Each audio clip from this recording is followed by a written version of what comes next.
Hi, I'm your host Shalabna. Today I welcome you all and we are going to talk about pelvic health. Not many of us are aware of pelvic health and not that we take a lot of care. So we have Dr. Sanjay with us. He is an expert in what he does, that is saving lives and making lives even better. He is an expert in reconstructive urology, andrology, female urology, and gender reassignment surgeries. So I welcome Dr. Sanjay on board and thank you so much for taking our time and being with us.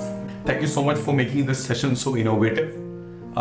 Thank you for having me on the stage. We take it forward to the highest possible level with your help. Okay, so my first question to you, Dr. Sanjay, is, what is pelvic floor and pelvis, if I have to put it that way? So pelvis is that cavity which houses all those organs which are deep-seated in our body. So that cavity of the pelvis houses the urinary bladder, the prostate for men, the uterus, the ovaries, and the vagina for women. And then it also houses the entire sphincter and the components. Pelvic floor is the floor. The floor where we are seated right now is the floor. So the pelvis as a cavity has got a floor of it, which actually is made of muscles and ligaments, and it helps you to actually keep the entire pelvic cavity intact. This pelvic floor can undergo a complete change. The common change which I would like to add here is pregnancy. As pregnancy happens, there happens to be a stretch on the pelvic floor. So the pelvic floor undergoes a stretch. All these aspects, which are the organs in the pelvic region and the pelvic floor, undergoes a kind of a change. Now these changes ought to recoil and get back to normalcy, which sometimes do not happen. And that could lead to a pelvic floor dysfunction. So from the normal function of storing all the organs and be in a process of able to relax and contract, if things go wrong completely, from a function, it turns to dysfunction, which means there are changes happen where you have got discomfort, where you have got symptoms, where there are reasons for you to seek help of a doctor. So in your experience, what would be the symptoms of pelvic floor dysfunction? So symptoms of pelvic floor dysfunction normally are, to start with, as I said, pregnancy, where everything has got stretched. The pelvic floor gets stretched.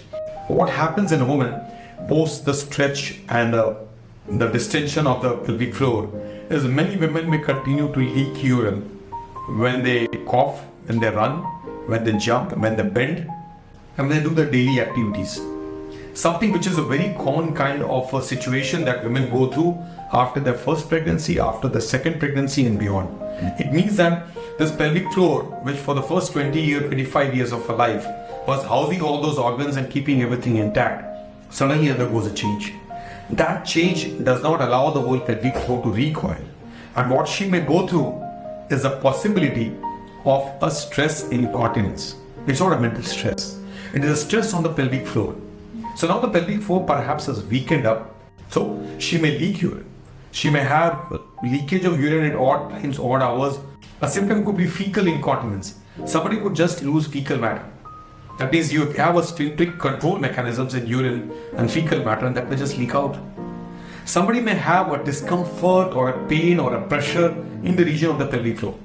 So if you look at the large picture of symptoms of pelvic floor, leakage of urine, leakage of fecal matter, pain and discomfort which is out of proportion to the activity that they are doing, which will be related to the posture. So what we're talking about are changes happening at a point in time, perhaps in the level of the spine, perhaps in the region of the pelvic nerves and muscles, and all these probably could give symptoms where an individual goes through an agony of discomfort, pain, pressure, or it could be leakages which are not commensurate with normal life.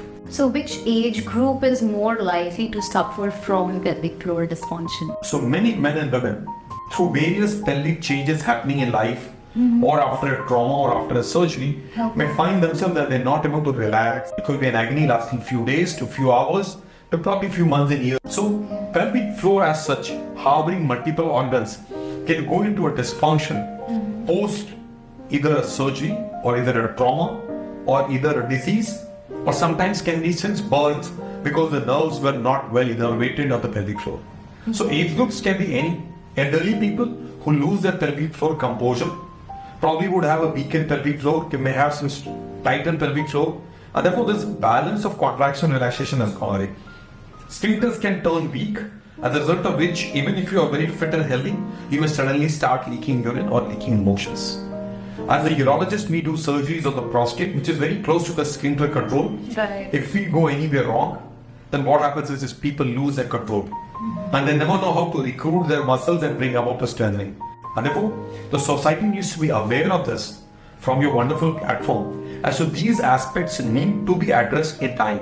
When you talk about addressing in time, so I think there are many people out there who are silently suffering, or maybe they are not getting the right treatment. So I just want to know, in your experience, the people that you have seen, so how long do they take to seek help? Like an ultrasound or a CT scan which show a stone or a cancer, out here many investigations may not show up. So the right investigations are required to pick it up. So your question about how long does somebody spend before he reaches the right doctor could sometimes be months or sometimes be years. Therefore, people suffer with leakage of urine for years together, wearing diapers, not being who is the right doctor. How many years? It could be anything between 1 year to 10 years. So all these aspects which are so much big in the society that is not normally discussed at homes over a coffee table is missed out, and people continue to be shy, they continue to hide from it, they continue to lead a life, and many of them think it's a part of graceful aging and we can continue with it. So I think it's important for us to make people aware that if you live with pelvic floor issues, with pelvic health issues, with dysfunction which is taking life out in terms of discomfort, leakage of urine, keeping you uncomfortable, your function is not regularized, I think you got to see a right doctor who works on the pelvis. Probably he alone may not work. He may use a multimodal treatment. So I think the awareness is such an important aspect of this. So when you talk about treatment approaches, so how has treatment approaches, they have evolved over the period of time? Have you, as an expert, have you come across any new treatment therapy or anything on similar lines that you would want to talk about? When we look at pelvic floor dysfunction, which is long-standing, which is refractory, where an individual is suffering with three main aspects: leakage of urine, leakage of fecal matter, pain and discomfort in the region of the pelvis. And for months and years, things have been tried around. I think the treatment is being revolutionized. We are looking at it getting better and better with passing time. In today's world, as a clinician, I would be able to offer medications. I would be able to listen to the discomfort that the individual has, go to surgeries if required.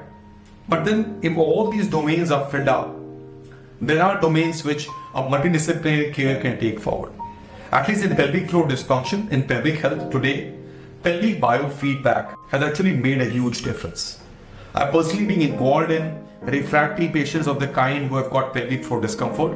Pelvic biofeedback has probably taken this therapy to completely next level, as you asked. In other words, the entire biofeedback mechanism, where machine learning, machine assisted learning, to be able to relax and contract the pelvic floor as expected of your body, or as you expect, which is not happening with medication, not happening with just general physiotherapy, would actually take it to the next level. So biofeedback, pelvic biofeedback is probably a new therapy which has come up around, and it has been there for quite some time, probably underutilized, probably not made aware to the medical community. Can you explain this biofeedback process in little more details for the end audience also to understand?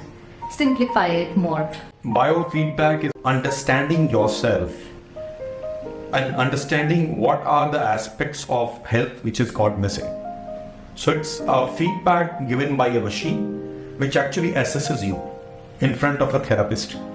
So the entire biofeedback mechanism comes from we evaluating and assessing the patient's condition. For example, you do an investigation to assess the status of a patient.